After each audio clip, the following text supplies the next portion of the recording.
I had no idea that there were people in this world, the volume and frequency of men in this world, taking a picture of their penis and just sending it to women. I had no idea how it's happening every hour of every day all over the world. They didn't ask for the picture. They don't want the picture, and they can't unsee the picture, you know? But I found this out because it hit close to home.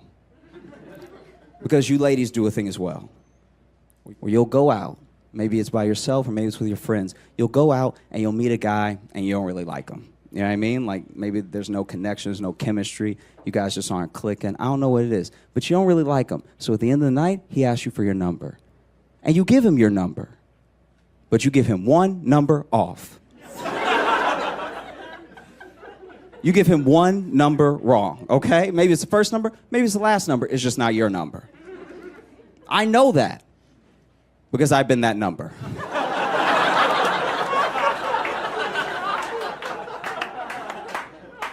For a period of 6 months, there was some random woman out in the world giving strange men my number. And for a period of 6 months, I was receiving penises in my phone. It was terrible. I'd wake up in the morning, thank the Lord for a new day. And then I'd do what we all do. I'd roll over and I'd check my phone. See what's going on in the world. See who's thinking about me.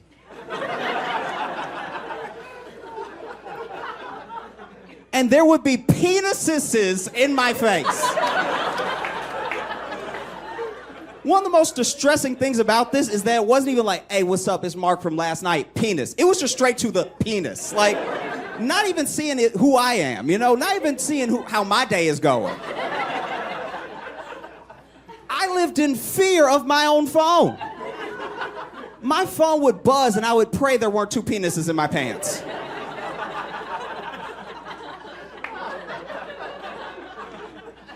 It was so many that honestly I had to figure out what the plural for penises was. And I decided on penises. But I think I've got to stop. I think I got to stop. And this is actually a tip for you ladies if you want to use it. If you want men to stop sending you unsolicited pictures of their penis, all you need to do is what I did, which is send a picture of a penis back. They will not know what to do. They'll be terrified. No one is less prepared to receive a picture of a penis than a man that just sent a picture of a penis to what he thought was a woman. They'll be terrified. There's actually one where if you look at the text chain, it's just a picture of a penis, a picture of my penis, and then him going, Stephanie?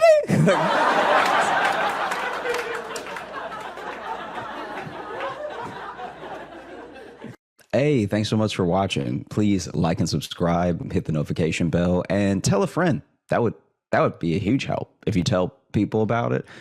Sharing is great. There's like a share button, but if you tell people, they might click on it.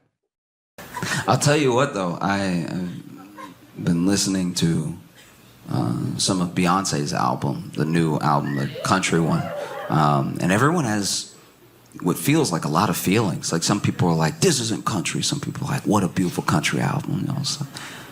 And some people are just interested in it because they feel like someone as big as Beyonce making a country album brings people back to at least some semblance of the history of like black origins within country music, right? Because and I don't expect everyone to know. I didn't know. My friend was telling me all of this stuff. I didn't just know this offhand. My friend was telling me that a lot of the instruments that come from early country, because like a lot of country comes from bluegrass, and so some of those bluegrass instruments were instruments that slaves made, right? Because they already had origins in West Africa. Things like the banjo, which were initially made with like gourds stuff like that, like things that would later become the banjo, things that would become the fiddle, things that would become the tambourine, that were infused in this bluegrass that became this country music.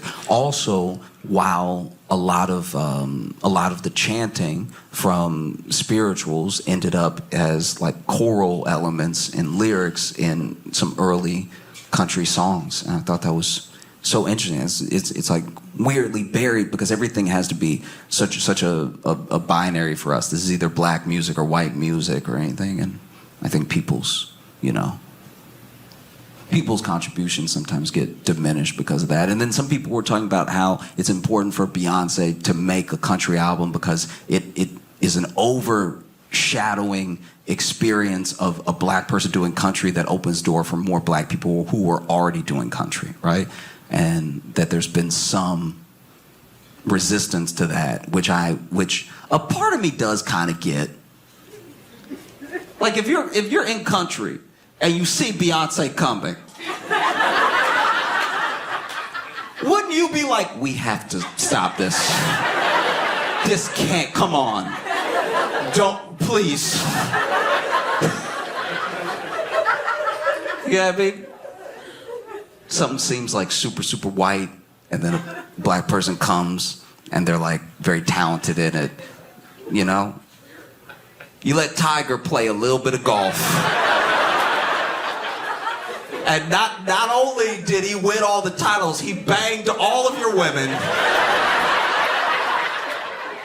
Tiger alone, and then you see Beyonce coming, you're like, can I have nothing? So yeah, that's where the resistance is coming from. You know? But that's why I find so fascinating about the origins of a lot of music in America. So much of that music comes originally in some aspect from slavery, whether it's like blues, country, there are rock elements, there are jazz elements. It's amazing that this horrific thing, this really horrible thing, what the people that it happened to turned it into is some of the most beautiful things that we have. I think that's incredible. I really do. I actually think about it a lot because I don't think that everyone would be able to do that. Like, what if the roles were reversed?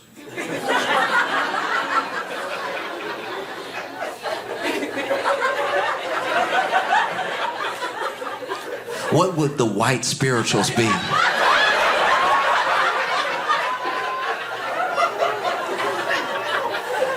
Because we can't take this lightly. We cannot take this lightly. I know I've used the word already in the set, but slavery was an abomination of humanity. No person should ever be able to treat another person this way. And out of all of these horrors came some of the most beautiful things that we've ever heard. Even if just down connecting the lines, connecting the dots to a person that's alive now. They have this music because this thing happened and someone made something beautiful out of it. But what if it was reversed? What if there were whites in the fields tilling the earth under the hot sun, which is not kind to white backs.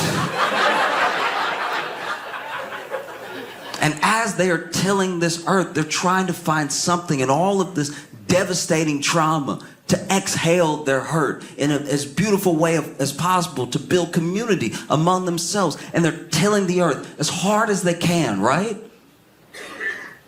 And then in the distance you hear, just a small town girl.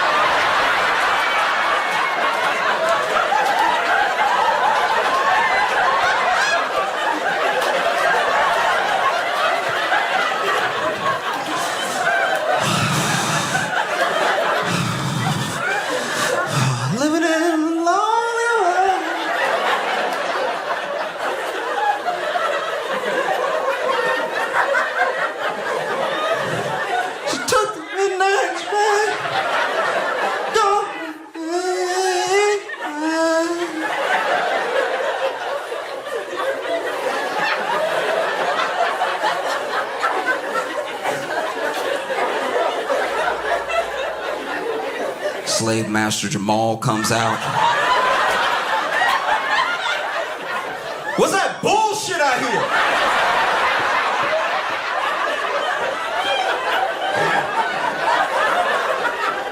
Yo, everybody get back to work, for real. Ain't nobody playing with y'all.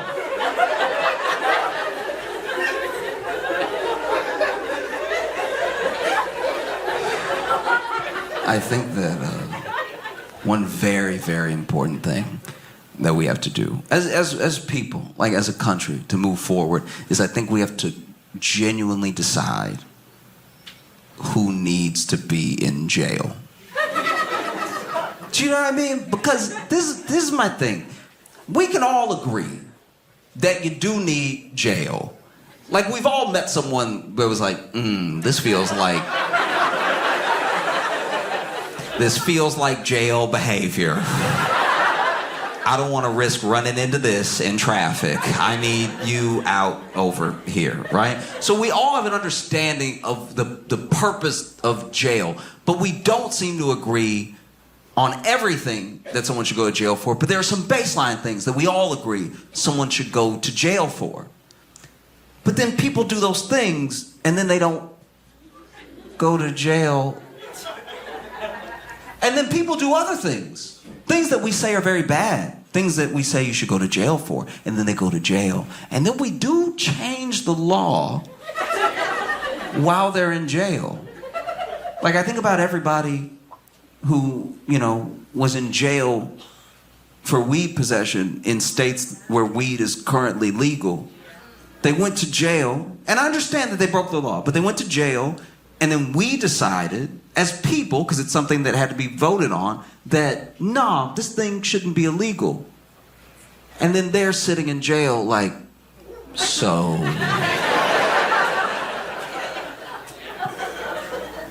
What about me?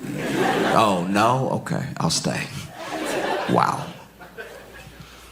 Like, I had a friend who went to jail for, weed possession, right? And he did have a lot. He had quite a bit on him. He had, I'll call it an entrepreneurial amount.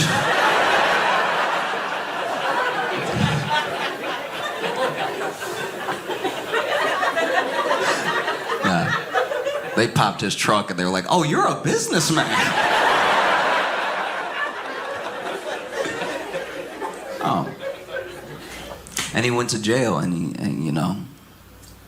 he said one of the craziest experiences was that when he got out and his friend came pick him up and they were driving away from the jail, one of the closest things built near the jail was a dispensary.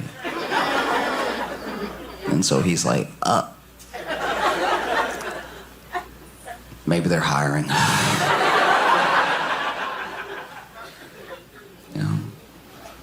Because we all know people, in theory, who should be in jail and aren't.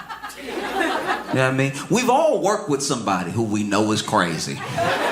Somebody who is like, if anybody gonna shoot up the job, it's gonna be him. And we all know, people in different departments are like, have you met him? Stay away. Don't make eye contact. He crazy, right? Then you go home, you watching Hulu documentaries about true crime and stuff, and then you watching a documentary like, that's everything Kevin do. I guess we just have to wait for him to do something jail-worthy, but all the general habits he does have.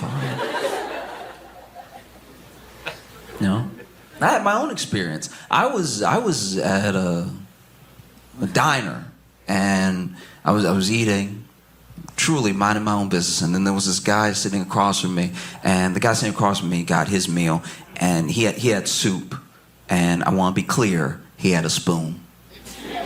That's very important.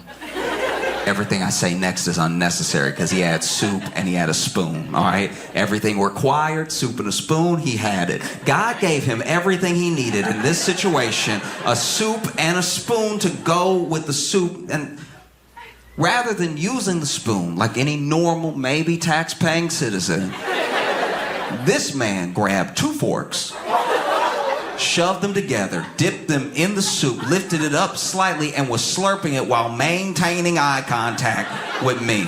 And as he did, I was like, lock his ass up. If he doing this, he doing something else. It was crazy as hell.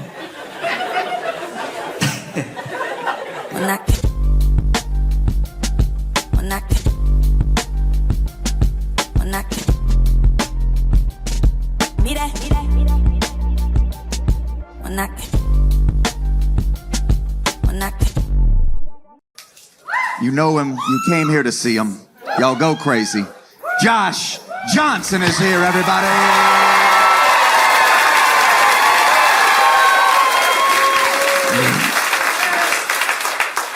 My friends, my friends had a baby, right? And a lot of my friends are having babies either this year or some of them already had them last year. Basically, since the pandemic, I guess my friends have had a lot of time together.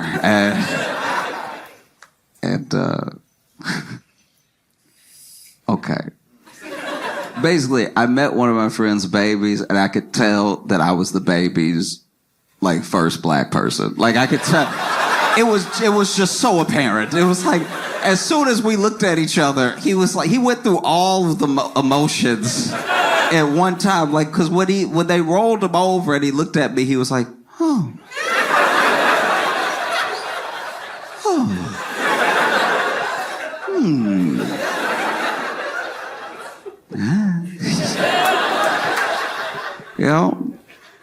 And it was an odd feeling. I didn't even bring it up. I could just tell. You know what I mean? I could feel it. And look, I'm not even saying it's the baby's fault. The baby got a white family. Hadn't got around to exploring the world yet,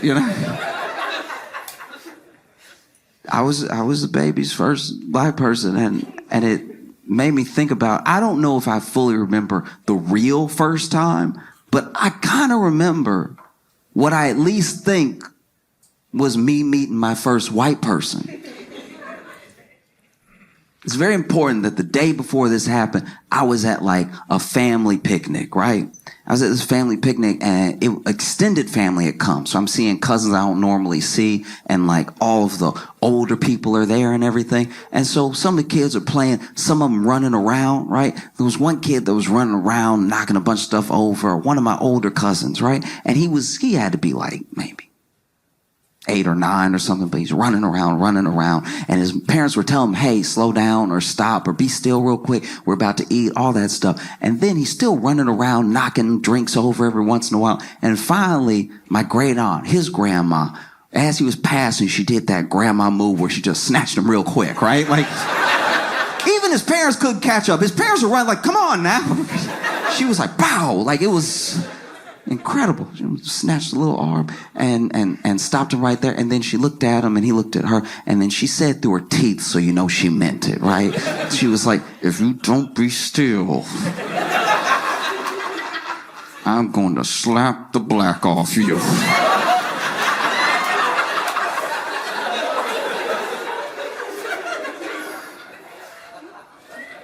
So the next day,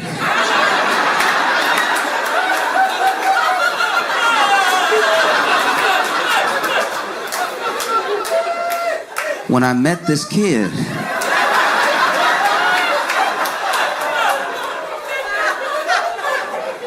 all I could think was, it can happen.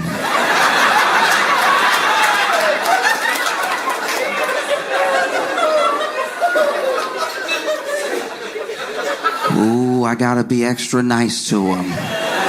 Something clearly going on at home. I was watching documentary about serial killers and sociopaths and stuff, and how basically they do these profiles where they try to identify whatever these specific things are with their personality that make them the way they are, right? A lot of the traits and a lot of the signs. And one of the things they were saying in the documentary is that one of the best things you can do for anyone that's suffering from these sort of things is to find it as early as possible. That way you can help them before they do harm, you know? But then they also said that it's difficult to identify some of these traits when people are kids, because a lot of the list of what like psychopaths and sociopaths do as kids is a list of things that kids already do. Not the full list, but like a considerable amount of it, you know? And one of the things in the list is long-term bedwetting, right? Like bedwetting at like 13, 14, whatever, right? And it triggered a memory for me. Because when I was little, I had to be like 12 or something. I got invited to a sleepover, which was a big deal for me. I'm an only child, you know. Getting invited to a sleepover as a kid is like going out to the club as an adult. You know what I mean? It's the same energy. It's like me and my boys ride tonight. And so we got over there and we're having a great time. We're watching movies, we're playing games, we're like in the yard playing football and stuff. But it wasn't until it was time to go to bed that I realized that there was a hierarchy here. Because the kid who invited us, that was hosting us, only had so much room in his room. So his closest friends stayed in his room with him. And the rest of us stayed in the living room, right? And his parents made these little bulgy, like blankets and stacks of quilts and stuff for us to sleep on and everything. And I know it shouldn't have been a big deal to me because we had been playing all day. But if you've ever been to a sleepover, you know that when you're supposed to be asleep is when the good stuff happens. That's when the real conversation is had. And that's when all the memories get made. And I'm out here in the living room with the losers. So I get ready to go to bed, right? And I was laying with this other kid because it was 2 to each for everything. And it's not really important to the story, but the kid's name was DeMarvin, right? And so we fall asleep and I wake up middle of the night. Don't even know why I woke up, you know? And I notice when I wake up that just like the side of my leg and the side of my elbow are wet. And so I look over and DeMarvin not there, but his whole spot is wet. And I sat up, and as I sat up, I looked up and DeMarvin was sitting across from me watching me sleep.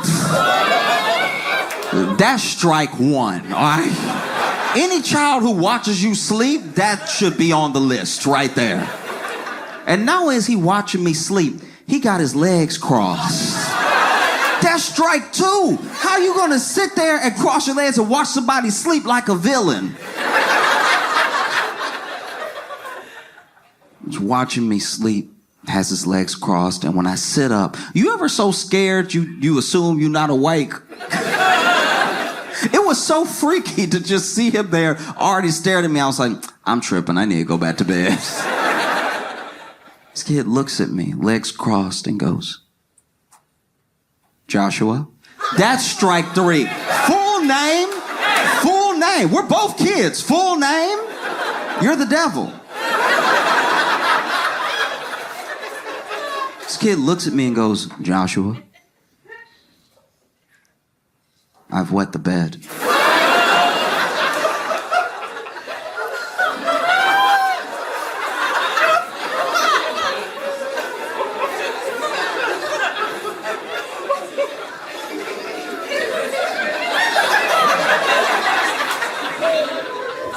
But I'm gonna tell everyone it was you. I'm not gonna lie, I was like, what? How does that even make sense? Like, I'm the side of my leg is wet. Your whole spot was wet. People saw you sleep here. What are you talking about? You gonna tell everybody that I wet the bed? And then he goes from this like crazy intense stare to his face softening, and he's like, do you ever change your clothes? And as soon as he says it, I get it. As soon as that kid says that, I fully understand. Because that's got to be terrifying. You know, you're at a sleepover, maybe you don't get invited to many, and you wet the bed. You're around a bunch of 12-year-old boys and you wet the bed. You'll never live it down. Wetting the bed at a sleepover at 12 is like wetting the bed when you go out clubbing with your boys. It's like you killing the whole vibe right now. I knew we shouldn't have invited Jerry. He wetting the bed. Can't handle his liquor at all. So as soon as he said it, I got it. I really did. I understood. I was like, dang. That's tough, right? I don't know what I would do. I wet the bed. I'm trying to make friends with other kids. I'm a living room kid as well, so I'm already a loser. And then I wet the bed. I wouldn't live it down. And so I looked at him. I was like, man, I'm sorry. I'm so sorry. I only have the clothes that I have. I don't have any extra clothes. And then he goes, oh.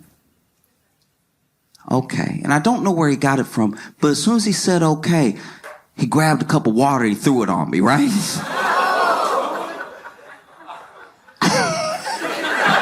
And as soon as he threw the water on my crotch, I was like, ow, what's wrong with you? And the first kid woke up and DeMarvin was like, Josh wet the bed. And this is my thing.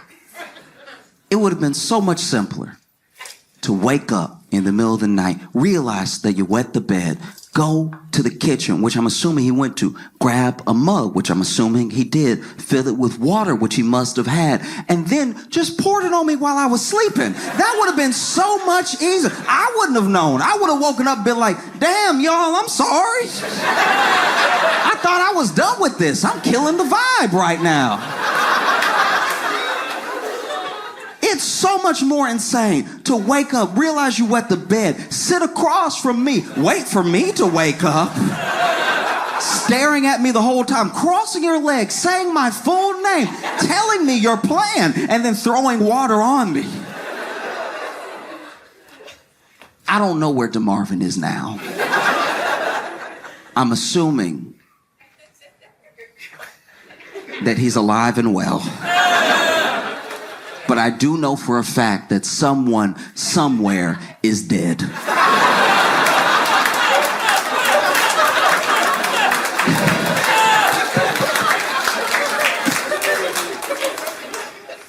My other friends had kids in like 2022, 2023 and stuff. So then their kids are like at that age where they're like over a year old. They're basically at that age where you keep still saying like months. You know what I'm talking about? Like, nobody can just say, like, 1.2. I don't know, it's just as accurate, you know what I mean? Don't make me do the math. Because anything past 12, but I know 12 months is a year, right? I know 18 months, year and a half. Once you hit me with a 27 months, I'm like...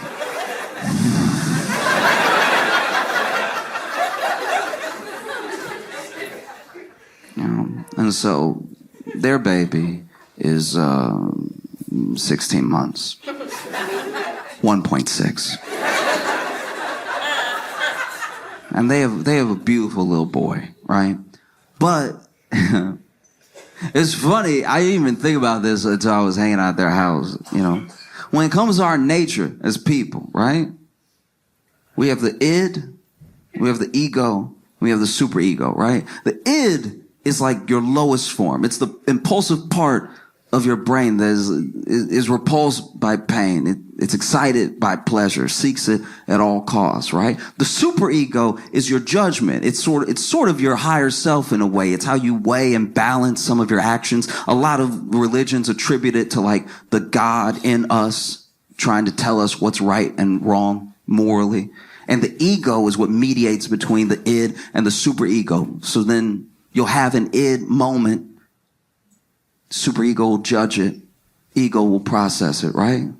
Id is like, I would very much like to sleep with this person. Superego is like, don't do that. That's your friend's wife.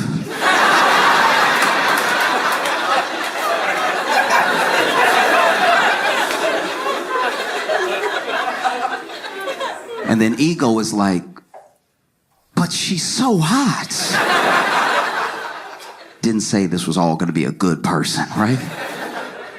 But it's interesting being around babies, because babies are all like cave person. They're all it. They're not weighing anything yet. It's just, I would like to do that. I'd like to not do that. They're not thinking about the bigger picture, right? There was one point where my friend sat her baby down in his little seat, right? And she laid her coffee on the counter, right? And then she had to go grab something else. And as soon as she laid the coffee down on the counter, the baby looked at the coffee. And you could tell, and I don't know why I do this, but I always give babies in my head, I always give them deep voices when they're thinking, right? Because I saw the baby look at the cup and was like, the coffee is in the cup. But what if it wasn't?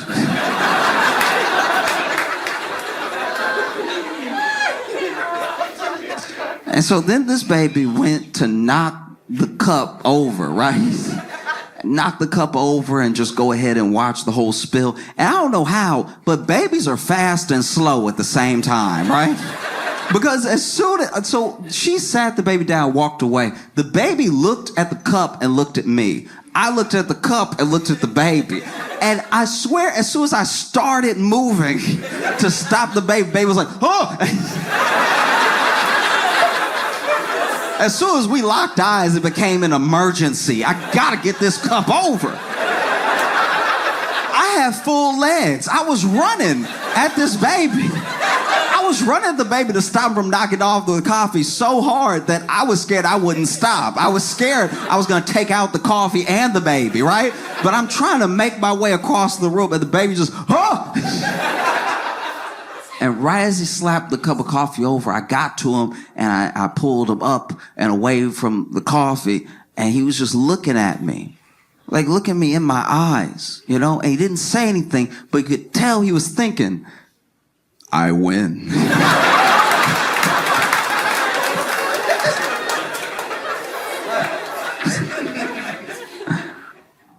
I don't know if y'all saw what's happening in LA.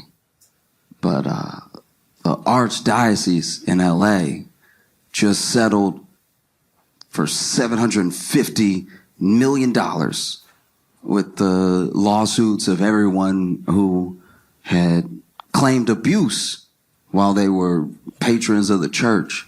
$750 million. I think $800 million when you count in some other stuff. That brings the Catholic Church's total payout to $1.5 billion. Anyone else would be closed.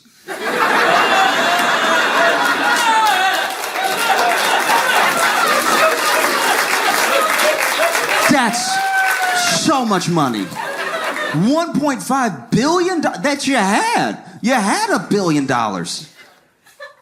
to pay out with. That's crazy, you know? There's no other company I could really think of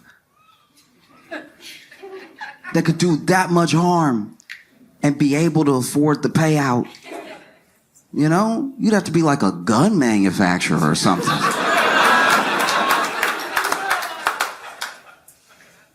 It's so jarring, you know? I think that's what really bothers me about it. It's like there's the payout. And anytime someone has to pay, even if it hurts a little to pay, if they had the money, it feels like less justice because they had it. You know, you gotta make them pay a number that they genuinely don't know.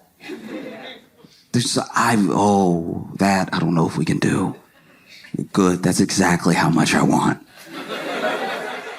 You know, $1.5 billion worth of damage that you also admit you did. You know, this isn't like hush money. This is a settlement where everybody knows what happened and everybody knows how you handled it. You know, that's so jarring. And it makes you, how can that not affect your faith? You know what I mean? You went to this place. This is supposed to be the safest place in the world. This is supposed to be the place where you like lay down every burden, not pick up extra. Do you know what I mean? I don't even know where you go from here. It's beyond PR. You can't be like, but we also donate a lot to... I don't know if I want you around anybody right now. That's my thing. I don't even just care about the money. I'm glad that they had to pay, and I'm glad that, survivors are getting something for all those years of trauma, all those years of therapy, all those years of like trying to navigate the world, and people looking at you like it must be you. If you're dealing with something all day, it does not escape your mind, and you can't even hold down a job because the way that people are around you affects everything that you do. I'm glad that they have something in return from that, because you can't undo what's been done, right? But like who's in jail? Is anybody in jail? We always forget that jail would be better. Do you know what I mean? I'm sure that that's what they want, but it takes so long to get justice. Half of the monsters are like dead. And then the other half are like still alive, but then there's like statute of limitations, which I don't know. I don't fully understand statute of limitations, because I understand that it's constitutional to have a fair and speedy trial, right? But we don't seem to do that either. You know what I mean? Like if Young Thug's trial can last 75 years, why can't you be like, you too? Get over here. I know it was a long time ago. Doesn't change the fact that you did it. That's what's so painful about it too, because then it affects you whether you know it or not, whether you're like Christian, Catholic, whatever. You try to tell somebody about Jesus and they're like, oh, I've heard. Do you know what I mean? It's a burden that we all carry. It's a weight that like is inescapable, and it happened to.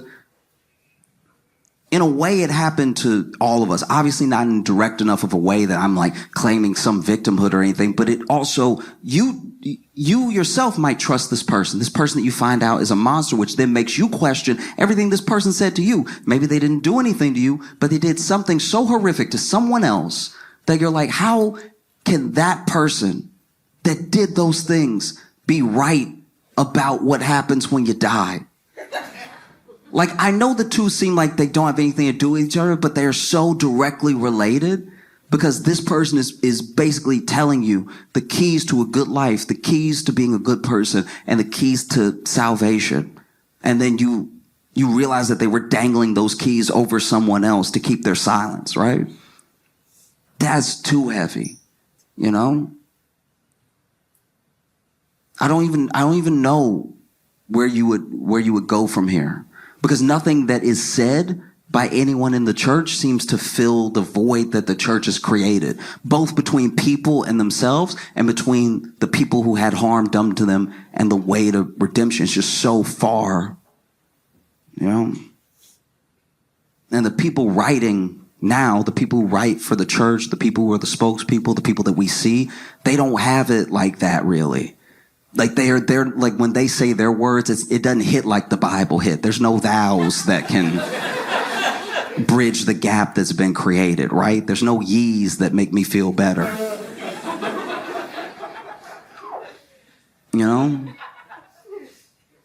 Because I don't know. What is the truth taught by a liar? Do you know what I mean?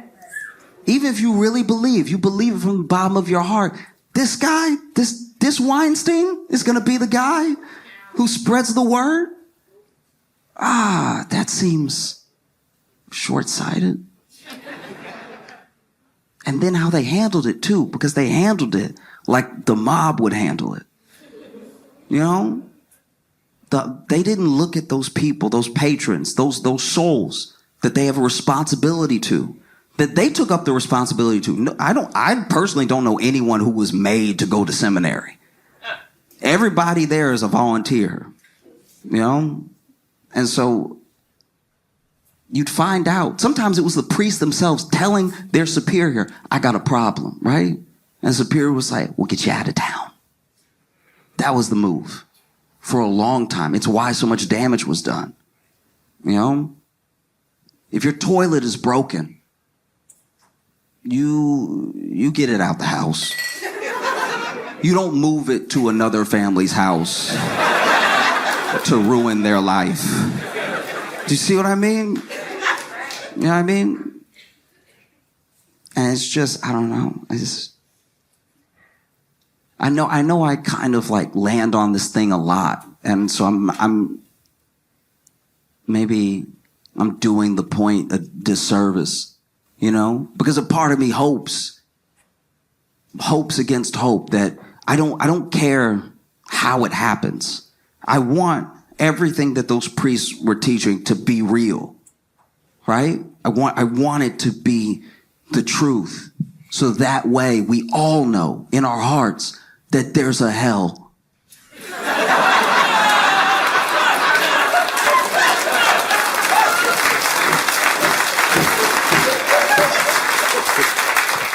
And I know that's like way more fire and brimstone. That's not like the uplifting message or anything, but I don't know. I just feel like it would be nice. It'd be nice to, you know, finally get justice. 20 years too late, the person's passed away, and then you're like, nah, God got him.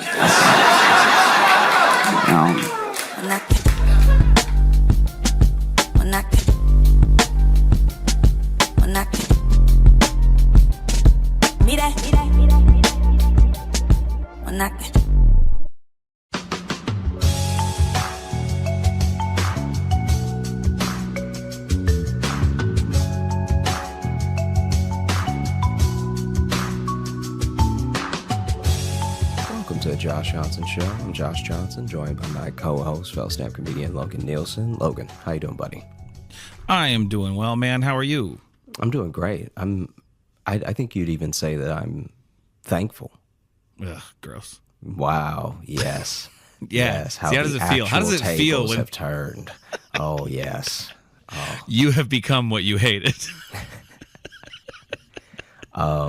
No. What you feeling thankful about? What are you? Yeah, because I guess this will come out on Thanksgiving Day. Yeah. I mean, this is a thing. I guess I'm thankful, especially because we talked in Minneapolis when we were doing Acme Comedy Club, and we talked about how, you know, every once in a while I not just feel the need, but it's important to like reconnect with people, whether that's over Facebook or calls or, you know, just like reminiscing stuff and everything.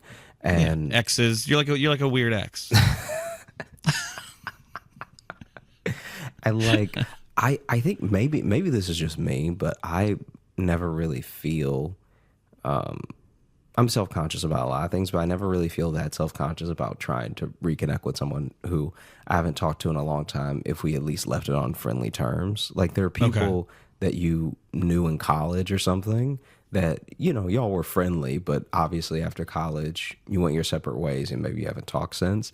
And it's like, to me, it's actually sometimes people make it a thing where they don't want to hit people up if enough time has passed at all.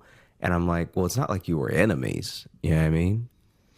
Right. Yeah. Like I get what you mean. Like, I think that for me, I don't know if I've ever had that. I realize that some people aren't pick up where you left off type friends, but yeah, I've never had the thing of like, because I mean, I feel like there was even a period where like 6 months went by and you and I hadn't talked. But then when I hit you up, it was like nothing. You know what I mean? There was like, this would have been maybe...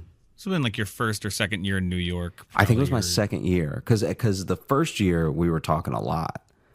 And we were doing those college gigs and stuff too. So we were getting to see each other on the road a lot. Yeah, I mean, well, I remember, that year would have been like...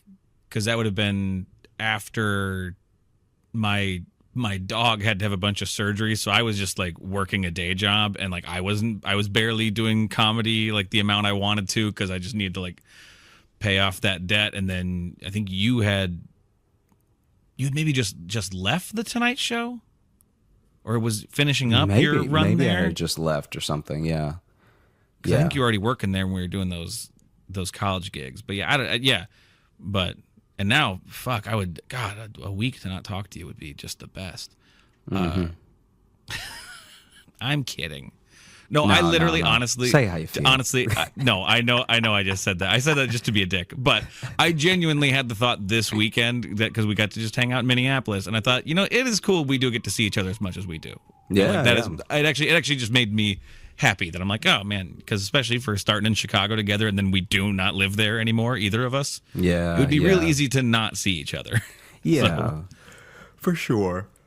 Oh, big yawn at that statement. Cool. Makes me feel validated. Makes me feel loved. Yeah. Maybe take a week off of seeing me, and you'll feel the validation. Feel better about myself. Again. I say all that to say that it's like every once in a while I'll hit somebody up and we, have like chop it up for a little bit, and they'll remind me of something, or like talking to them will remind me of something happened with another person that they didn't even mention, and I just feel like it's such a treasure. Like this is gonna sound very corny, but I think that when you are using socials right, and like using things to actually stay in contact with people, it is one of the best things that I think we've ever done. Like, it's almost always the worst. It's like 9% the worst. Oh yeah. It's like literally ramping up and exacerbating mental illness. You know what I mean? Oh, for sure. But I think that if you really do use it as like a forever yearbook, and you hit people up or just tell them that, like, the amount of people who have just reached out to be like, hey, I know we haven't talked in a while, but I'm really proud of you for, like, I remember you used to say you'd like to do comedy or something, and now you're doing it, or, like, stuff like that is actually like real soul fuel, like I think that it makes me really happy that you never know. I guess without sounding like self-deprecating or anything, but it's like you don't know who needs to hear certain things, and I almost always need to hear certain things, and so it's like always nice when needy, someone so is like needy. Yeah, and and so I said all this to say that I was chatting with a friend, and I know that on the Thanksgiving episode, not only do we sometimes at least say what we're thankful for, but we also tell Thanksgiving related stories, Have we ever said we're thankful for? I feel like this is I thought I said I was thankful for you one year. That doesn't sound like you. Okay. Well, maybe it never happened. Maybe I just said it in my head and then we didn't actually say it into the mic, because that's just as likely. No, I think we did. I'm kidding. Sorry, I'm being a little stinker. Okay, I'm feeling saucy. Wow, stinker. I'm being a little stinker right now. Wow. We had a great weekend at Acme. You were just on the Late Show last night. Oh yeah. It was cool to see. I always love seeing you on TV. It's been a little weird because today I'm getting messages congratulating me on your success, and I'm not quite sure what to do with that. Yeah. But I'm very proud of you. Yeah. I will say sometimes when sometimes I will not be doing a touring show. I'll just be doing a regular show in New York, like a spot. Right. Like a spot. Yeah. And people will be like, so is Logan coming? And I'm like, I don't think that they could pay him enough to come do these 10 minutes in Brooklyn. Yeah, it's that interesting thing of when you kind of intertwine careers with somebody. Yeah, it's like, wait, he's gonna be in Tacoma and Denver, but Brooklyn is not as glamorous of a spot, Well, I love doing it. I love going to Brooklyn and doing shows, but I need to string together several to make it feel worth it. Yeah, yeah, and they would have it's to less be less paying. lucrative. We'll call it. Yes, yeah. Yeah, it's like I don't know if this bar show at 1 a.m. is gonna be the thing that gets him on a plane. Yeah, it's not really setting me up for next year the way I want it to. And so basically, I was chatting with someone, and they were telling me that in their family they have an aunt that cannot really cook is even a strong word. She has trouble doing things with heat. All right. Fire bad. Yeah, if she has to apply heat, it's gonna be a wreck. It's a Frankenstein aunt. An actual car accident of a dish. Auntenstein. That was a reach. Yeah. Yeah. Frankenstein's onster. Oh. I like that one. Yeah, I'm glad you do. And she Fire bad. Continue. one year for Thanksgiving, which I didn't even know. Tell me, because we have access to different communities, I'll say, and tell me if you've ever heard of this before. We have access to different communities. Yeah, what white people shit do you want to talk about? Go ahead. So for Thanksgiving, she brought a fruitcake. Okay. Is that normal? For Thanksgiving? Yeah. I thought think fruitcake was a Christmas thing. It's more of a Christmas thing. Yeah, I've never seen fruitcake at Thanksgiving. Never in my life. It doesn't even seem like it would go with anything. Yeah. Yeah, because you already got enough Yeah. breaded and strangely sweetened things. Like a fruitcake is just, I don't know. But I frankly don't understand the purpose of a fruitcake at Christmas either. So Yeah. Okay. so why not? Why not? Fuck it. Why not? Just take it take it anywhere. No one likes it. I will say, in 4th my of July. life- in my life, I've had one type. So I've had one good fruitcake. Okay. And it was homemade from a woman that my family knew. And it was amazing. And then ever since, and I remember eating another fruitcake thinking it would be like the other one. I didn't know I was tasting the best fruitcake I'd ever have. I thought I was just tasting fruitcake. I thought this is just what fruitcake was. And so then Right. I went to eat someone else's fruitcake, and the level of disgust when I tell you that it was a war crime committed in the mouth, all right? Mm-hmm. It was so disgusting, and it was so the opposite. Even the texture wise, it was so the opposite of the fruitcake that my mom's friend had made. I used to get excited for the holiday to go over there to have this fruitcake. Oh, okay. It was So that you good. dude. realized then later that you had been living a lie. You've Not been only living that this I had world, been- in this reality that no one else gets to exist in. I not only, it made me shudder the next time I saw the fruitcake I loved. Oh no!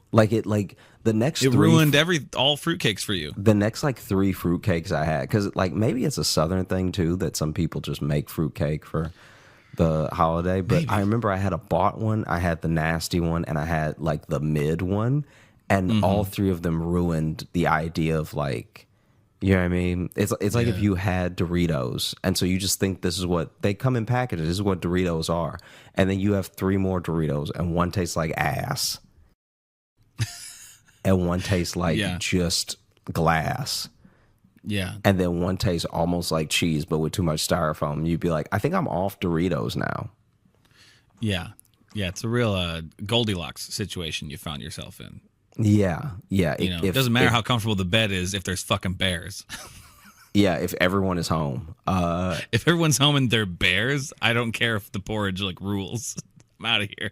And so I can't get past the way fruitcakes look most times, though, because they look like a carpet filled with Jolly Ranchers. yes, exactly. But I'm telling you, maybe it's just because I was young enough. I was so young that I also was just willing to try stuff. And it was just sweet enough to be good. And then I had my first slice, and I was like, that was actually amazing. Yeah, I've definitely tried it and disliked it. Yeah. So yeah.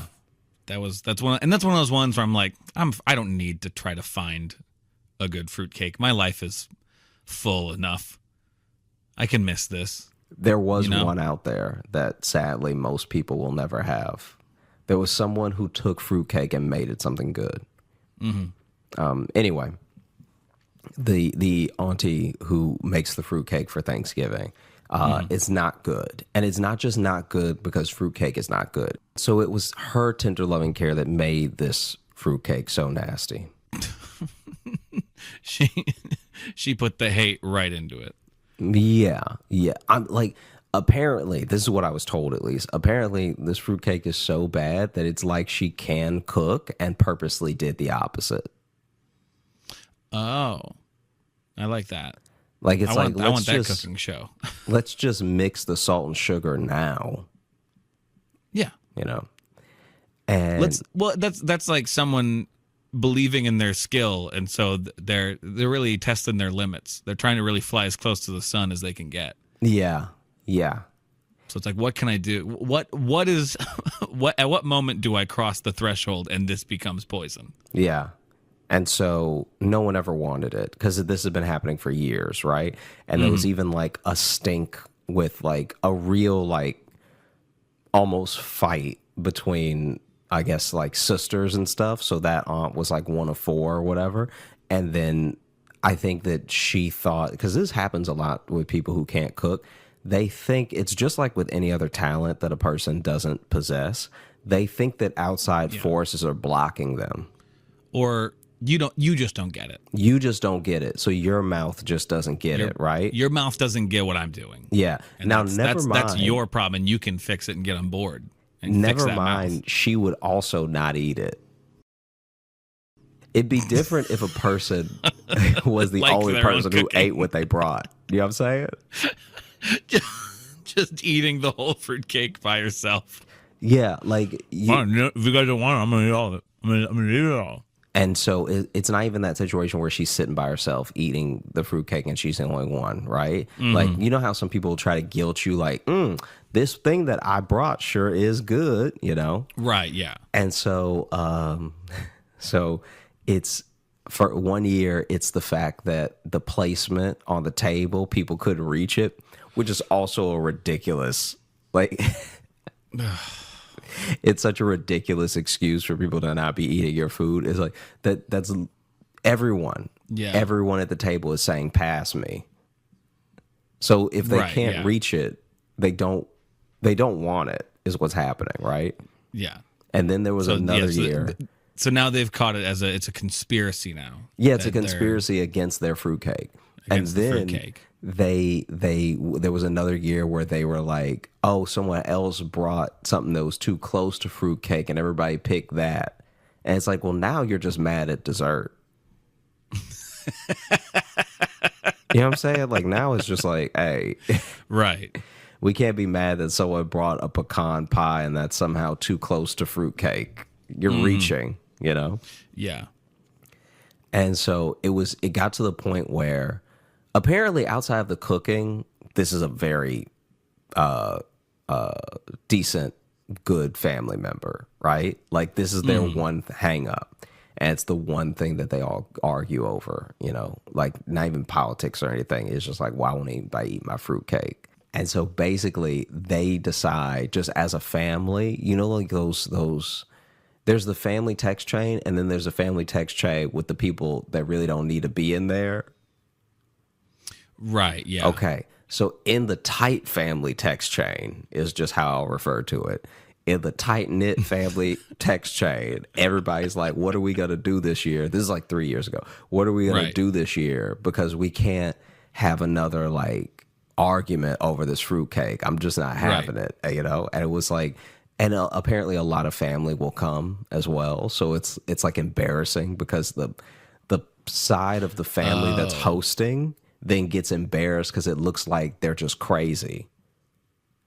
Oh, so it's like different families too, not just like all from the same side of the family. It's not it's like all married in. Okay. Yeah, it's not just all one immediate circle of family. It's like this is the place that the family comes to, right? So if the core family is 5, the other 15 are coming to that house, right? Okay, gotcha. And we're not just talking cousins or anything. We're talking like whole separate married in family. Yeah, like people bringing their spouses, right? Yeah. And so then every year there's been like this argument over fruitcake for one reason or another, and it makes them like after a few years, it just seems like this is how y'all are, you know, because we only see you twice a year. Yeah. And so for half the time we see you, y'all are cursing over fruitcake. But here's the thing: at a point would you miss it? Would it not be the holidays without? Apparently, it would be a better holiday, is what I'm told. Right? And so then in the tight-knit family text chain, they were like, we got to do something, right? And so they were like, okay, this year. Now it is a conspiracy. It is a conspiracy now. Like now it's actually a self-fulfilling prophecy. It's an actual fruitcake conspiracy now. They're actually. Yeah, it's really happening. And so now they're like, what we need to do is act like everybody wants it. Because then it'll just die down because the aunt cooking it is the one that's like, she's like watching it now. Like now it's become a point of contention where she'll just be watching the cake the entire dinner, right? She she really like people try to talk to her about other stuff and she just going, let me see if I can do the face. She was just going like just nothing but that slacked like because she's watching the cake. Anyway, they're like, we all need to act like we want it. And so that way it won't even be a discussion. We could even maybe take it off the table and be like, oh no, I want to take the whole thing home. And so they honestly had like a little play rehearsed of how they were going to handle this. Because she brought the fruitcake, right? Mm-hmm. And then when she brought it, there was one sister that was like, oh, you know, if you wouldn't mind, I want to just take this fruitcake home. Because I'm having some people over, right? And I would love to. And I don't want them to stay long. I'm having some people over, and I would love for them to have this. Because, like, you know, I already had to cook and bring stuff for Thanksgiving. And the Friendsgiving, I guess the Friendsgiving was going to be right after Thanksgiving at her house, whatever. Gotcha. Yeah. And so she was like, you have to just let me bring this, and then I'll use some of the food that I didn't bring today. And then the aunt was like ecstatic. She was like, oh yeah, oh wow, that'd be great. Like she's like so taken aback that somebody wants it in general. She doesn't ask any follow-up questions, anything, right? And so she's like, oh, that's great. Okay. And then they end up they end up really hamming it up because now that it's not on the table and now that it's like in the kitchen, packaged, ready to go home with the other sister. Now they're like, ooh, because now people who are bringing a new person, so there are people who brought like boyfriends and girlfriends, stuff like that for Thanksgiving. Now they're like, ooh, I wish Sean would have been able to try that. Oh, yep.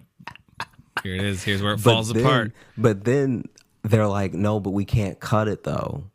You know, it would be weird to cut it because it's going to be on the table tomorrow at my friend's giving, you know? Yeah. So now people are hamming it up knowing there's no consequences to their actions. See, and that friend being like, well, we can't cut it. It's going to be on my table. That was them being like, guys, don't fuck this up. Yeah. They were trying to be subtle about it, but trying to be like, guys, do not ruin. Yeah. I've already saved us. I dove on the grenade. Don't now kick me because you want the grenade. Yeah. And so now they're in a pretty spot. They're in a beautiful spot where basically they don't have to eat the fruitcake. Everyone is having a good Thanksgiving. Like even the fruitcake aunt, she out here like doing the most because she's just happy somebody like she probably, because this is years of in repeat of coming in and having her fruitcake disrespected, right? And this is clearly not a self-aware person, because this isn't the type of person who makes a nasty fruitcake and is like, I'm gonna redeem myself with a different dish next year. No. Instead, she just shows up with the same one and gets angrier. It's that whole like that thing they say about the definition of insanity. Yes, exactly. It's doing the same thing and expecting different results. A literal fruitcake, okay? Anyway, so she's out here just doing the most, just like yakking it up, eating extra, just like making jokes, everything. This is her moment, you know? So Thanksgiving goes great. It's the happiest she's ever been in her life. It's the happiest that she's been at least at Thanksgiving. And you know the craziest thing is I don't know how many years that she brought the fruitcake, but it was enough. 2 is too many. So yeah. If it became this big of a deal, it means it's a persistent problem and she makes it a problem. Yeah. And so then they all make it out scot-free, right? And there really was, the sister really did have a Friendsgiving the day after Thanksgiving, right? Mm-hmm. And she's told her friends about how terrible this fruitcake is, so now they finally get to see for themselves. And lo and behold, day comes Friendsgiving. Guess who shows up? Oh shit! To watch you were too specific to about watch the them plans. eat it. I guess completely uninvited. Her sister shows up and it's like, "Oh, hey, you know, I brought." And she this is the craziest thing. This is how you know this person is an agent of chaos, right? Mm-hmm. She comes to the Friendsgiving uninvited, but then brings a store-bought pie. She already got the fruitcake, so she's technically already contributed, but she brought a store-bought pie just to, like, I guess, have something in her hand when she showed up, right? Uh-huh. And so... Please tell me that fruitcake is already in the garbage. Please tell me that. Look, you can't be out here guessing next steps.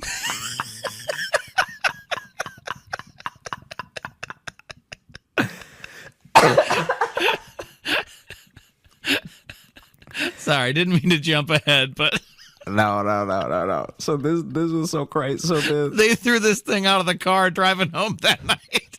No. They did bring it home, but it's in They did bring it home, right? Okay. And they literally brought it home for safety because they were like, if we throw it away here, there's always a chance she might outstay us, or like that she might come back and forget something and see we threw it away and then we'll never hear the end of it, you know? Yeah. They She might do even- a sweep of a nearby field. We gotta. They even brought it home for safety. And then this woman shows up with a store Buried it in bought their pie. yard. And then was like, I was just, I was wondering if I could join you. It was so good to see family. And, I'd love to meet some more of your friends, blah, blah, blah, right? And it's also her sister. So it's like, it's almost weird now. She's like, you can't stay here. You know what I mean? Yeah. And so... before you continue, my arc with this woman has been, at first I weirdly kind of respected her because just the pettiness. The pure pettiness of just like, know what, I'm going to keep making the same thing and they are going to like it. And I'm going to make a deal out of it. It's not a great trait to have, but I kind of respected it. Now I do just kind of genuinely feel bad for her. It sounds like she doesn't have much going on. That she's not.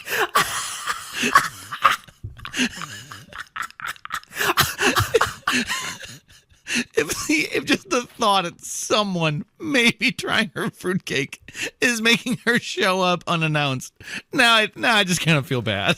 You know what it is? It's the culinary version of when you love a YouTube video and then you get your friend to watch it and then you watch them watch it. Yeah. and then they don't like it, and then you start really trying to explain why it's funny to you. Yeah. And you realize that doesn't help. That will Yeah. never fix it. You They're not going to finally- suddenly be like, "Oh, I do get it." Like, Yeah, you try to put it together why cats are better, and you're just like, really, now you're just talking a lot. You're talking longer than the video was. yeah, yeah. And so they have to, as covertly as possible, when I tell you dig the fruitcake out of the trash. And it's not in the trash inside. Oh, It's in a bag. oh no. Yeah, it's Oh in a bag. no. It's in a bag. It's old trash now. They threw it away the night before and they took the garbage out.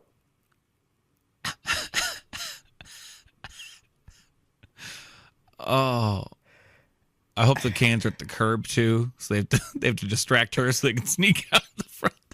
But basically, they have like a couple of friends without knowing it even, right?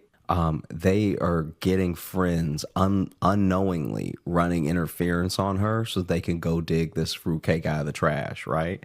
And luckily, the way they packaged it, there's not much trash on it because it's like really wrapped in foil a bunch of times, and like it's not great. You never want anything straight out of the trash like that, but it's not like completely ruined, you know? Right. Yeah. I mean, never mind the fact that it's been in a trash bag all night with trash.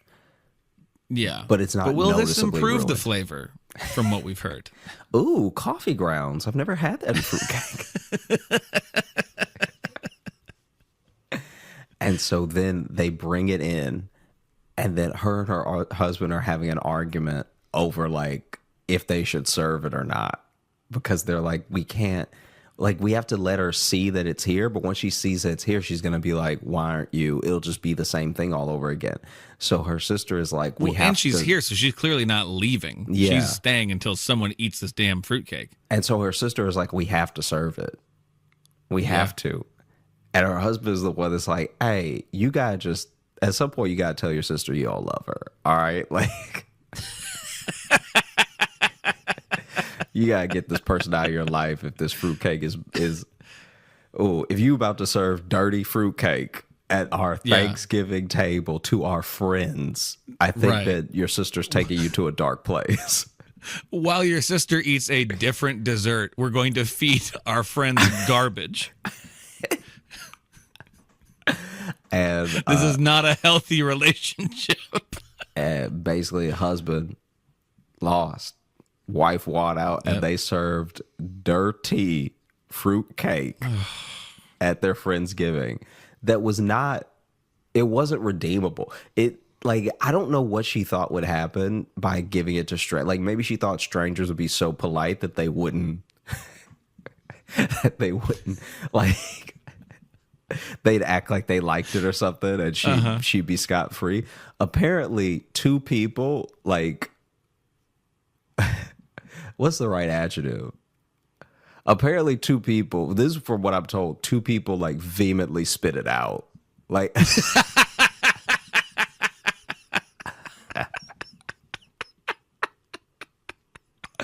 I don't know how many people were there, but two in any ratio is enough to be a big deal. You know what I mean? Because even if you had 10, that means a fifth of the people there spit out your food.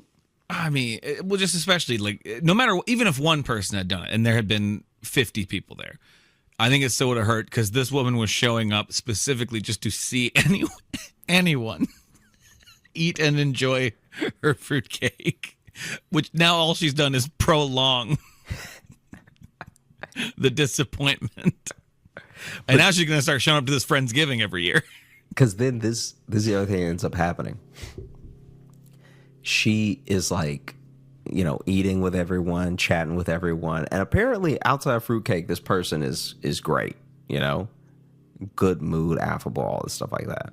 Okay. But the two a chill people- hang the rest of the year. But Yeah.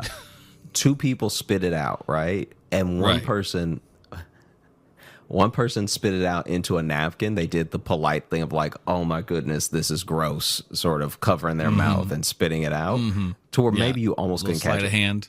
And the other one coughed it out at the table. And then just went, oh, no, yucky, yucky, yucky. And so that's what it was like. Oh, this is up now, right? Yeah. All for nothing. The whole reason I tell the story is that lies get you nowhere. Okay? Honesty is always the best policy. It is the best policy. That's what we've learned here from the fruitcake conspiracy. Because if you try to shield yourself and others from the truth, you end up eating dirty fruitcake the day after Thanksgiving. Yeah. Yeah. So what we're trying to say is sometimes you just need to tell your siblings they're bad at something. And not even don't do it anymore. Just tell them that this one is bad. Just don't do it here. Yeah. Yeah. Listen, you have to stop making fruitcakes. I just don't want to see it anymore. Because the thing that is so mind-blowing to me about that whole situation is that y'all were already arguing every year. Mm-hmm. So then why not at some point just say your food is not good? Yeah. We don't like it, Rhonda.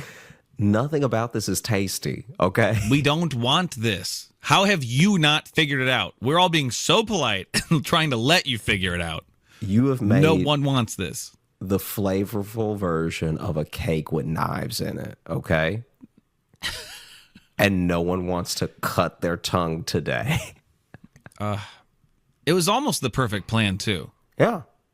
They almost got away with it, but they didn't realize the true wild card that she is. Yeah, that she would show up to an uninvited dinner. Like, you don't even know if there's a place at the table for you. No. Yeah. You don't know how many friends coming. You don't know if these are like work friends that she's trying to impress. You were just like, hey, I'm going to roll up tomorrow and I'm going to watch them eat it. Yeah. Yeah, like a genuine intruder. Yeah. That's damn near breaking and entering what she did. It's rare that a burglar brings a pie and doesn't take anything but your taste. But frankly, it would hurt my feelings if a burglar showed up and made me eat bad food and ate better food in front of me. I'd be upset for a couple of reasons. It's like you have to ask yourself why you aren't eating it every year. Yes. That is truly the baffling part, that she seems to have never tasted it herself. I think this is what I think happens, right? This is and this is how I've rationalized this person. I think that she tastes everything along the way and doesn't think that all those flavors put together could possibly be bad. I think she dips her finger in the sugar and she's like, yep, sugar's good today. And I love sugar. And then she dips her finger in the bread mix and she's like, that's delicious too. And then it's not until she's done where she's like, well, I wouldn't want to be nasty and, eat some before I present it to everyone. And now no one else is eating it. And they're not eating, this is the craziest thing, they're not eating it from memory. Because there was the first year where people ate it and it was nasty. Right, yeah. And she either didn't eat it that year, yeah, or she tried it and was like, I couldn't possibly do that again. I followed all the directions this time. Yeah, it's just an interesting psych profile. Yeah, this woman. It's just a very of what causes you to be like, they didn't like it. I better give them more. Yeah, like thank goodness she cooking, because if she wasn't cooking, she'd be killing. Oh yeah. No, it is good. It's good. She has a hobby. Yeah. I'm like, anytime making these fruitcakes is time away from sharpening knives. So I think it's a good thing. Yeah. This other one I've been saving actually for quite a while. I almost told it last year. Oh, okay. Yeah. But I didn't want to make it like people want to be with their families today. They want to just relax and chill. And I didn't want to make last year's episode so long that it was like, oh, this is going to be a feat. This feels like work, Mm-hmm. Okay, gotcha. Yeah. I like to think that on the Thanksgiving, what I encourage our listeners to do is to force the entire family to listen to it. You know? Yeah. So if anything, a long episode is more time. Let us be the fruitcake in your life. Yes. Let us be the thing you hold your family hostage with. Yeah. Basically, this is wild because this is like old. This is like in his family's like lore. Okay.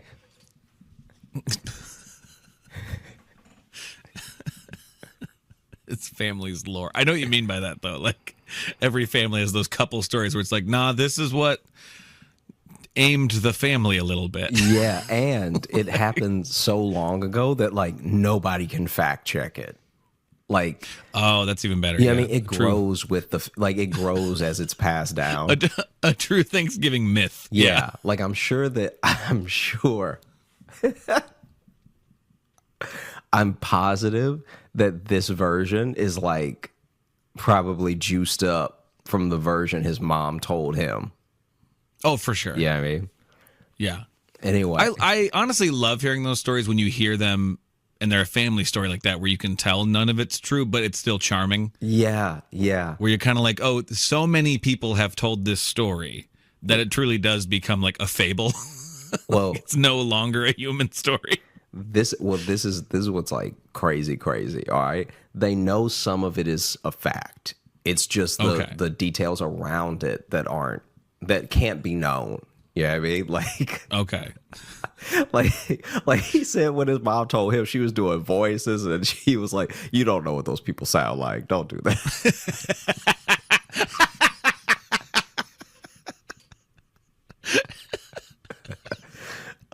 Doing like really over the top voices too. Yeah. Just like, you don't. It's time to cut the turkey. Yeah, it's like, you well, don't that's know the those voice. people. That's what you went with.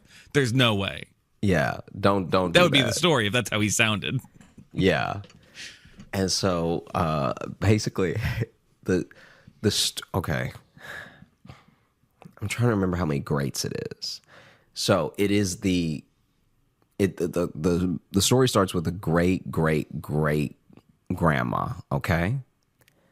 Great. Yeah. So I'm just for the sake of Okay. the story, for the sake of brevity, I'm just gonna call her Triple G, okay? Triple G, I like this. Yeah. So is this the great grandmother of someone like our age? Yeah. Okay. So he was saying, because I mean, so that gets in like the everything 1800s then. maybe he didn't give me a year. I mean, like, no, right? But I'm saying potentially a great. Like this could. So this is. This could be going back to the Civil War right now. Yeah. This is the furthest back one of our stories have gone. Great, right? And this is also when there were no supermarkets. There were just like you would like go to the butcher or you go to the general store or whatever, right? Right. Okay. So I don't remember what the cut of meat was, but it basically starts with Triple G going to prepare for Thanksgiving, right? And she's trying to get a specific cut of meat, and there's this lady in line in front of her that and not quite in front of her. Apparently this is how the whole dispute starts. She's in line, and from her account, this lady is like cutting in line in front of her right as she's about to order. But that lady is convinced that she was in line, and that woman's run up behind her to try to jump the line. Okay. But they're both trying to order the same cut of meat. Okay. And so then they're arguing in the store, and the butcher is finally like, listen, I don't know who was here first, but I'll tell you what, I was just King Solomon this, and I'm going to give each of y'all half. All right. Nobody getting the full order because it's the last cut anyway. Okay. Yeah. Okay. And so they both went home upset. Right. But with a little bit of the meat, right? They got some meat. Yeah. Yeah. And then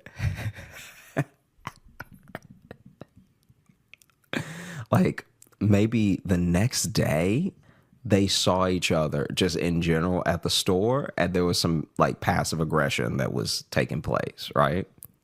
Okay. And then the next day, right? So the day after seeing each other in a different market, all right, Triple G is out with her husband, who's, you know, obviously also Triple G, okay? He goes to the... So we've got like 6 G's right now. Yeah. We are stacked heavy, okay? So then Triple G and you know, Grandpa Triple G are out, and they're having a day, because this is like maybe the day before Thanksgiving. And so they're going out to eat at you know, some restaurant or, you know, whatever. And then he goes to the bathroom, and she sees the woman from the other day, right? And I don't know if she had a couple drinks. I don't know what it was, but she decided, hey, in the most ladylike fashion, while my husband is in the bathroom, I'm gonna get up and I'm gonna curse this lady out, right? There you go. And so then they ran into each other, had words again, okay? And like not like a fight. This wasn't like a bar fight or anything like that. Right. But it was just like, you know, oh, how's your day going, tramp? Or, you know, like whatever they said back then. I have no idea. Yeah. Right? Yeah. And this is also, I'm pretty sure, the part where his mom would be doing the voices, and he's like, there's no way you can know that. You never met this woman. She's our great, never mind. So then You are a meat thief of ill repute. Yeah. She goes and sits back down, and then Grandpa comes out and he's like, hey, I'm actually very sick. I need to go home, right? I'm like, hey, in there, unholy. Let's go. I've got a touch of the consumption. Yeah. And this is also in an era in life when, hey, you could go from anything. So like, this could be the one. Yeah. So this man was probably had like too hot of a fart and was like, it's time for me to tell you and the children, you know, I love you, right? Yeah. Let's go home and update the will. Yeah. And so they leave right after that thing happened, okay? They have Thanksgiving. And he's like, he's not better, right? Like he's at the table for a little while, and then he's like, I'm feeling really bad. I'm gonna see if I can go to a doctor, right? So he leaves Thanksgiving to go to a doctor, okay? And then comes back late in the night and was like, oh, the doctor gave me some drops, and like, because this is also back when medicine was like, it would be something that had nothing to do with your eyes and they'd still just give you drops. They give you like a gargle. You know what I'm talking about? Like a gargle. Like a true, how do you pronounce it? Apothecary? Like, yeah. You were going to a true chemist, okay? You're not getting a prescription filled or anything. This dude is just like, look, I heard that this benzoyl thing is good for mouths. So yeah. A man came through town with a traveling show and sold us all the snake oil. Yeah. So gargle with this 6 times a day. Here's your oils, and now also I'll cut your hair because I'm the barber too. Yeah. And so he's in some bloodletting. Yeah. Boy, this is a wild time in history. Yeah. He comes back late in the night. And she's like, oh my gosh, we were so worried. Like, I almost went to the doctor to check on you because you had been gone. You've been gone for hours, right? Like, it's dark when he gets back. Yeah. And he's like, oh no, the doctor gave me some drops and said I should be all good, and, you know, in a couple days, whatever, right? And I don't know what this man's job is, but he just constantly for the next few weeks is cutting out of work, cutting out of dinner, cutting out of like all this stuff to go to the doctor, because he's like, and it's different problems now. So sometimes it's his breathing, sometimes it's his stomach, whatever, right? And And then one night, Triple G, she suspects that something's up because she's like, nobody's this sick that doesn't die. All right. Not on my watch. Yeah.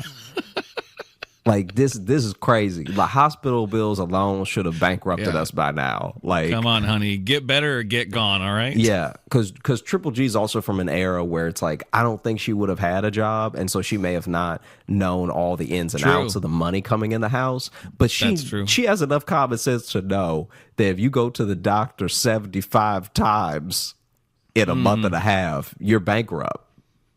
Right. Yeah. Like the American healthcare system has never been that solid.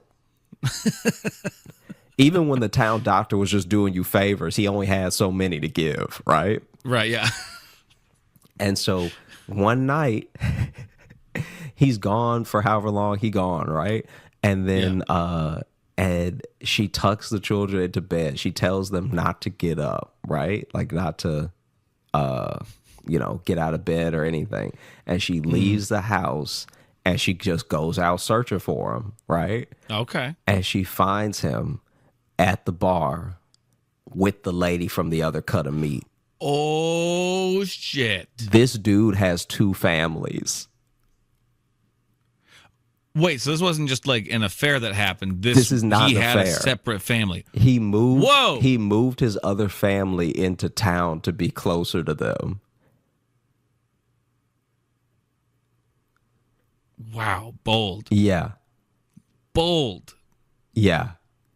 And so this dude got 2 families. And then the reason that he was acting all sick and stuff when they were eating was because he saw her. And so he didn't even know that they had like, some spat or anything, right? And that's also why he wanted to go home as soon as he got out of the bathroom. Yeah.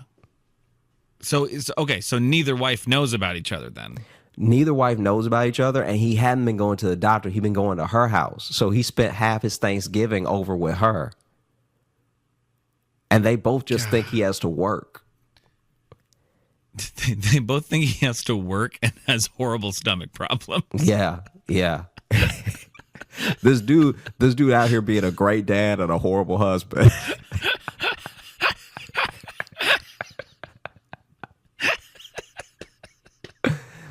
So this dude has 2 families. She sees them together and she waits for them to come out, and then she just freaks out on both of them, right? Like just like losing it. And then the woman that she ran into that she got the problems with, right, is the other wife. But now she's like, wait, how do you know her? Because this is the person that I was telling you about, right? Like she's the reason we didn't have good mutton or whatever for Thanksgiving. And she's like, no, you're the reason we didn't have good mutton or whatever for Thanksgiving. I don't know what the meat was they were arguing over, but let's go with mutton. Let's go like this. But yeah. So then that dude had 2 families, and yeah, they don't know. Like obviously, no one knows like the full ins and outs of everything that transpired and stuff. But he said he knows the skeleton of the story is true because that's how he has his cousins. Because his cousins are from that.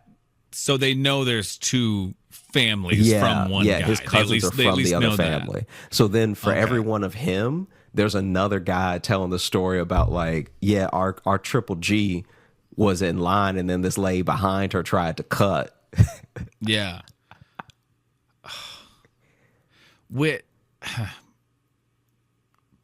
He must have really thought he was cracking some sort of code. Yeah. He's like, listen, people got second families, secret families, right? But they're so far away, and you got to factor in travel. I'm thinking, I just put them closer together. What could go wrong? Oh, no. Listen to me when I tell you. My horse almost dead. All right? This horse got about 100 miles left on it. All right? I need to move my other family to town. And then when he finds out that both of his wives have not only met but are feuding. Yeah. First off, that's got to just have a moment of being like, how, really? First, there's that. Yeah. Then eventually, you probably got to laugh at it a little bit to be like, of course. Of course they did this. Before you laugh at it, you definitely have to have a little bit of a disappointment that truly sure. the threesome will never be possible. No, never, because they have met and hate each other. Yeah.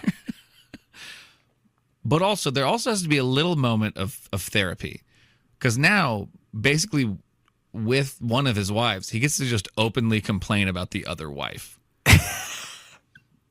What's really happening here, though, is that he's like, oh, okay. When you say a moment of therapy, like, I think the most cathartic feeling could be like, oh, okay, it already went as poorly as it could possibly go.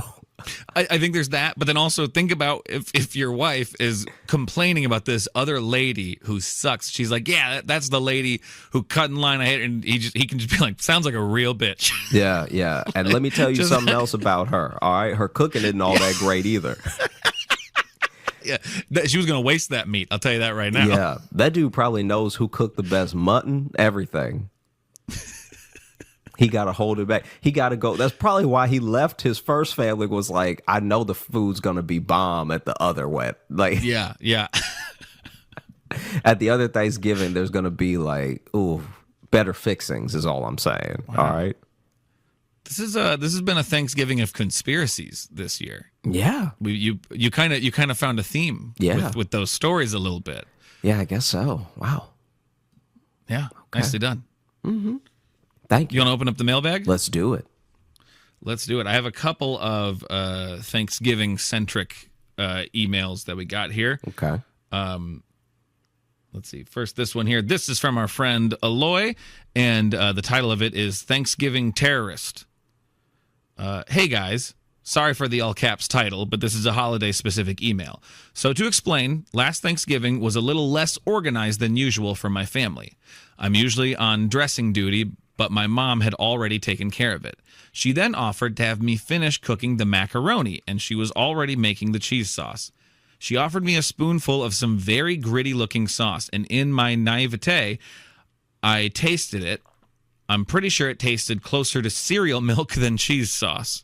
I then proceeded to lie to her face and say it was good. As soon as she left the kitchen, my sister rushes in and asked me if I could save it. Nope, not an option. I burnt it and remade the macaroni and cheese to save everybody else. I'm a hero.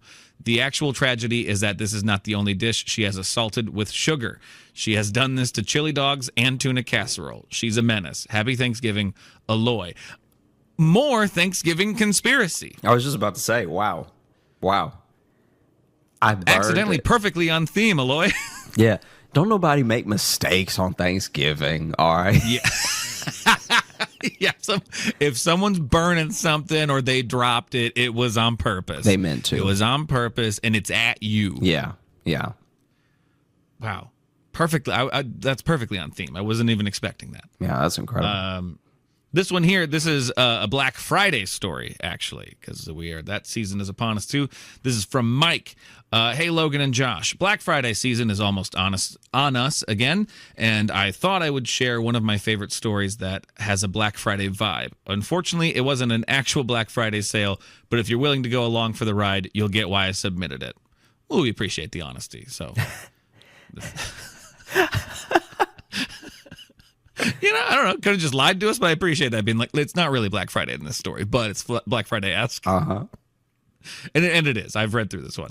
Our adventure begins with a group of people all closing a bar down after a big concert on a Saturday night at 3 a.m., and our manager asking who would be willing to stand in line with him and his girlfriend to get his kid a Nintendo Wii because he heard there was a Target drop happening. So this is just a regular ass store wait, I guess, not a Black Friday wait. Myself and the drug dealer who worked in the kitchen all couldn't say cook. Yeah, all decided to pile into his girlfriend's car with him, and we went to Target. It didn't bump me at all that the drug dealer worked in the kitchen, because I'm like, yeah, there's one at every restaurant, I believe. Mm-hmm. On the ride there, he confessed that he may have borrowed a bottle of Irish whiskey from the bar we worked at to keep us all warm. We headed to a Target in the Chicago suburb Naperville and found ourselves fourth in line at only 3:30 in the morning.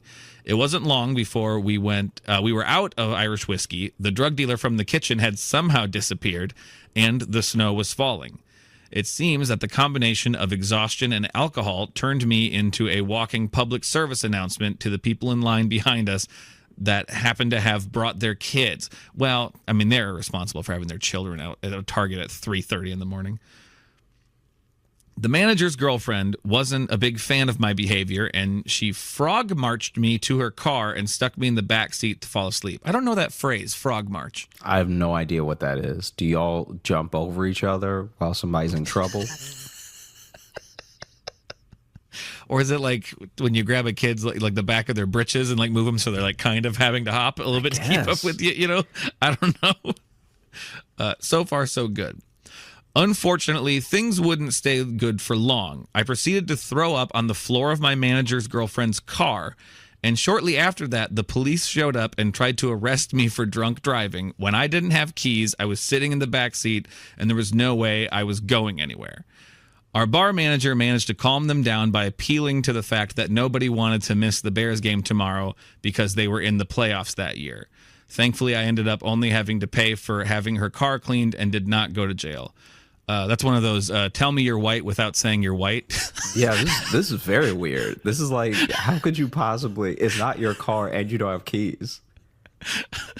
But it is also the way to get out of being arrested, just being like, but football, am I right? Yeah. And they were like, you're right, get out of here, you crazy kids. My manager got his Nintendo Wii, and the drug dealer who works in the kitchen ended up showing up for work the next day, so he was fine.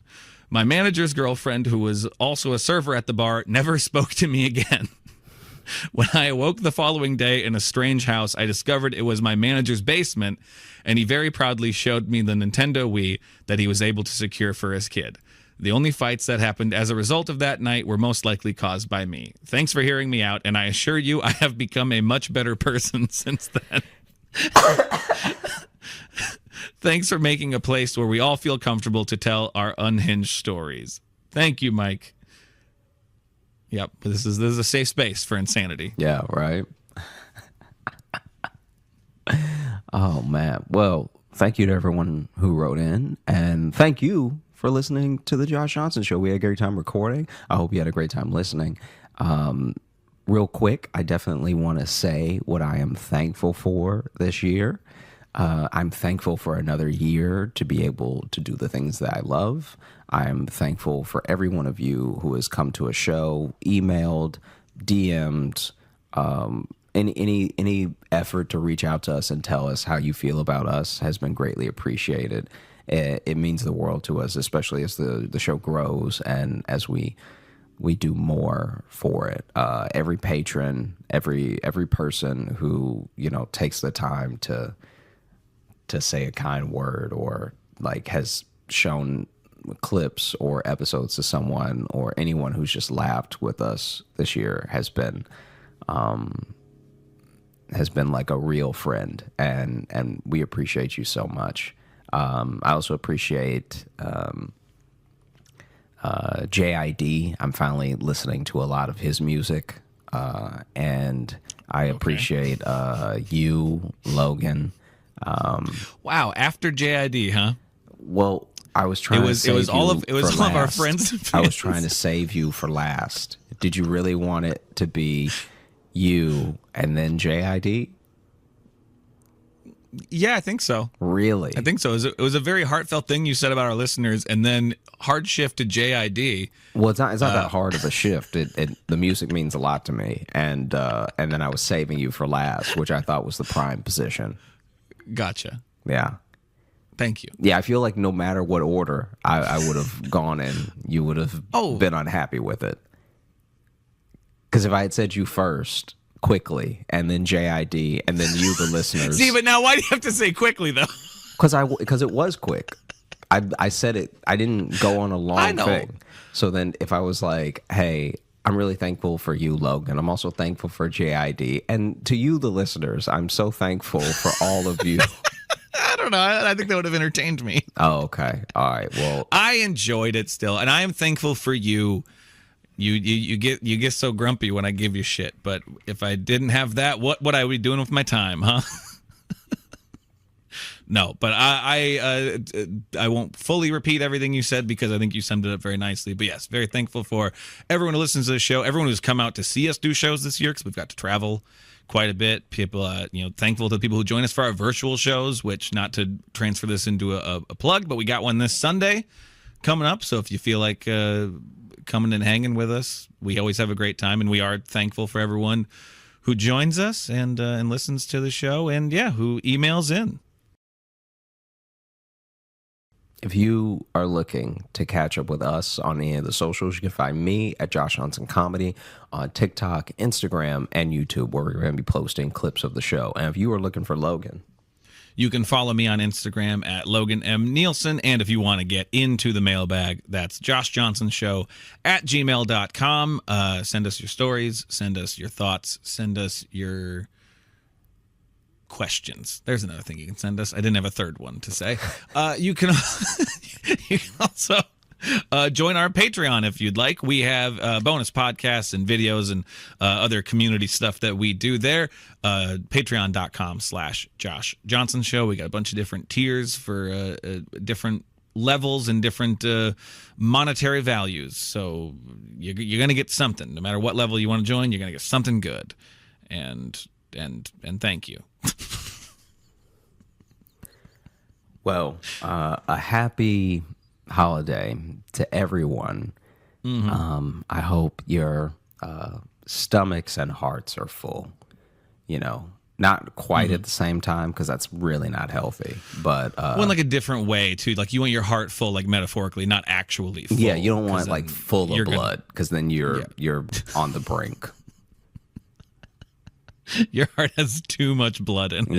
Yeah, it is juicy. Or cholesterol. You don't want a lot of stuff in there. Yeah. Your tum tum though? Hell yeah. Fill it up, baby. Full of stuffing. Stuff it up. Yeah. Go get stuffed this Thanksgiving. Get it in. Get it in there. Don't be a quitter. Yeah, you finish that plate. Yeah, you got this. Yeah, we're all watching. Yeah. Eat to your heart's content. But then also a little bit more, because we're watching. Until it hurts.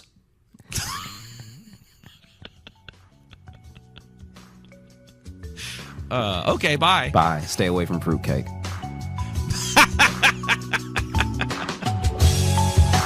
Hey, thanks so much for watching. Please like and subscribe. It really supports the channel. Hit the bell notification, because apparently it's the only way YouTube will tell you that something happened. And just tell a friend. That's the biggest thing you could do. Just tell one person in your life that you like, maybe you don't like, that this video happened to you. We release the podcast every Thursday on all the podcast apps, so you should find us there and subscribe on those and comment and leave reviews and whatever on all of them. And also, if you want bonus stuff, you can join our Patreon, patreon.com/Josh Johnson Show. We have bonus podcasts and videos and stuff there, and we'd love to see you